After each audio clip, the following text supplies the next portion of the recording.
Hello everyone, welcome to Big Data Thoughts. Today's topic is chaos engineering. So we are going to talk about what is chaos engineering, who uses it and why should we use it. This is a very interesting term and people have been talking about it for quite some time. So I thought let's just delve into what is chaos engineering and understand this whole concept. So let's get started. So what is chaos engineering? If I have to sum it up in one line, then chaos engineering is nothing but breaking things on purpose. We want to break the things on purpose to see what happens, and then we have to plan for the failure scenarios and do the failures or come out of the failures gracefully. So it is breaking things on purpose and building immunity in our systems. So we will break it and then we will ensure that if this kind of a scenario ever happens, how do we gracefully come out of it? We are making our systems immune. Other few points that we can think about of chaos engineering is that it is a very disciplined approach. So it's not something where we are just doing things randomly. It's not. It's a disciplined approach. It's a planned breakage of things. And it is basically done to understand what can go wrong in production. We want to identify the failures and we want to fix it.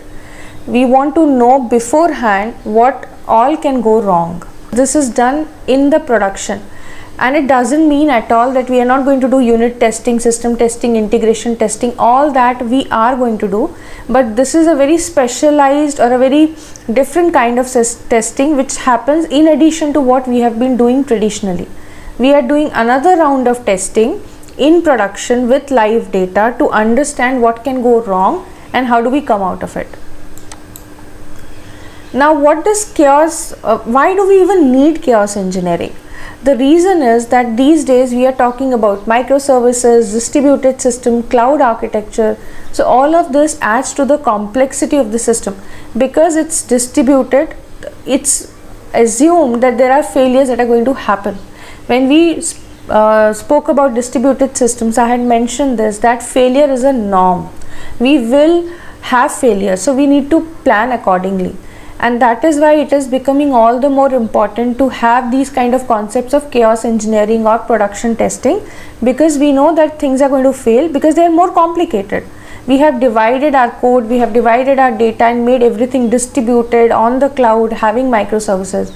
So that's why we need to have more robust forms of testing.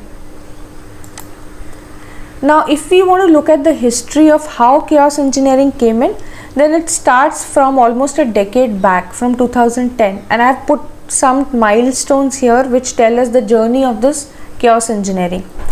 So in 2010, Netflix engineering team created something called Chaos Monkey. That's a tool which is used for chaos engineering, and since Netflix cannot afford any kind of downtime or failure, there are so many people across the world using Netflix.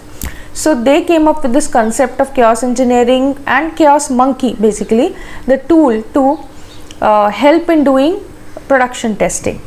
Then they created one more tool which is a enhanced version of Chaos Monkey and a better way of testing, is called Simian Army. In 2012, the Chaos Monkey source code was published or shared on GitHub for the entire world. In 2014, there was something which they introduced called failure injection testing. So it's just a gradual journey of the concept getting realized with different tools and better tools. So FIT is known to control the blast radius. What does a blast radius means? Blast radius in technology terms is whenever we have an error, how much is that error going to affect our system?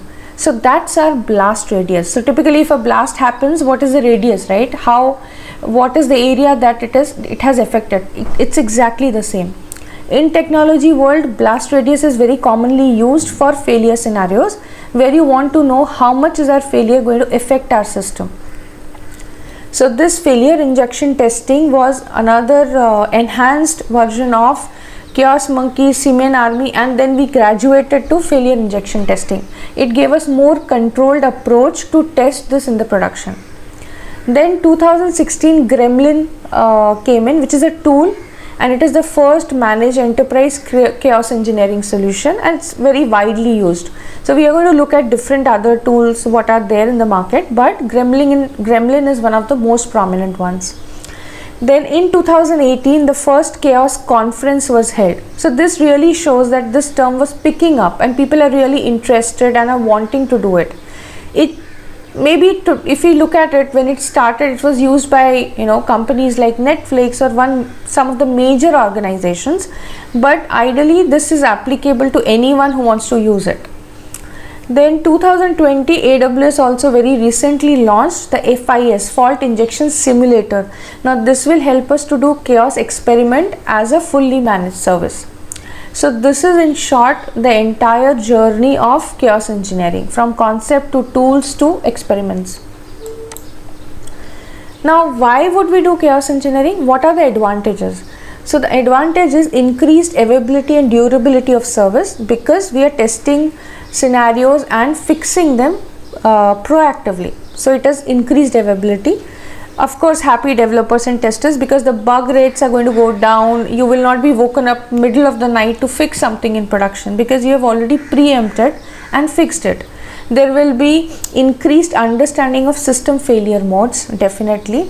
No outages in day-to-day life. There will be outages. It's not that chaos engineering is a silver bullet which is going to solve everything. But yes, definitely it is going to reduce our headache a lot and make our system much more predictable.